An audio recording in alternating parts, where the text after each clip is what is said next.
do want to tell you the neighborhood councils were formed by Hal Burnson. It was then a voluntary thing. I served on them all the years. I think he was in office until I was elected to the assembly. And the reason for them at the time was so that councilmen could get input from the community. What was happening, what they thought about planning and zoning, the actual feel of the hearts and minds and souls of the people that lived in his district is what he wanted to know. And they were the input. We were at the time, because I chaired a couple of the committees, we were the input for planning and zoning and such things to the council office, so that he could go to Sacramento and know what we wanted and cared for, and the general public in the district. And I think that's so important for everyone to look back. I would love all the neighborhood councils to look back, because this is really a new concept.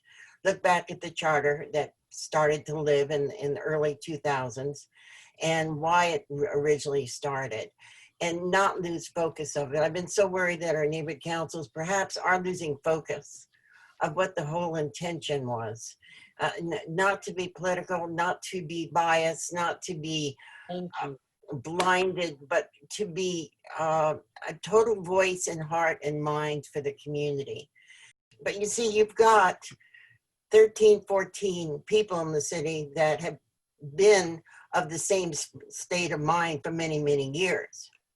If there is one district that is different, it's because the people elected that different council member and wanted a different kind of voice.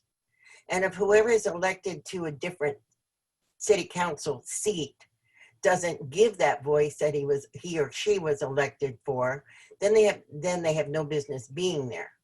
So you're saying you want all 15 council members to behave and act and believe the same. And that's totally not the way this country was formed. This country was formed with diversity. And so to be upset because there's maybe one city council person in one district where the people believe differently, where the people actually act differently and want different things done and different things brought to the city council, that's a good thing. And so we should never knock that there's someone there not going along with the crowd and looking like everybody else. And if you're saying that that's something our city councilman should know, I think our city councilman needs to do what the people that elected him told him to do, not what just people want because they want it. Thank you, Ronna. Thank you. I mentioned earlier that when I came to neighborhood council meetings to request money, let me tell you one thing that happened every single meeting, every neighborhood council meeting I went to, folks.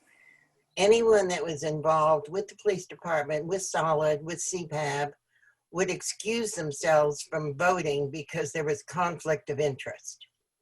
So I suggest anyone that had their name on either campaign, raised money, or has been talking with the contenders against John Lee would recuse themselves from voting, because there could be legal consequence. I knew enough in Sacramento and being in the assembly to know that exactly that's correct with the Brown Act. We don't know what John Lee's involvement was, and this is the United States of America. Let me caution you.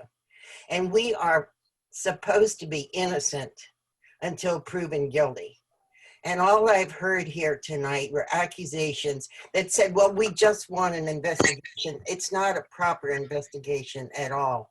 It truly is not, but it is out of the purview for this body to go this far with this kind of a legal situation.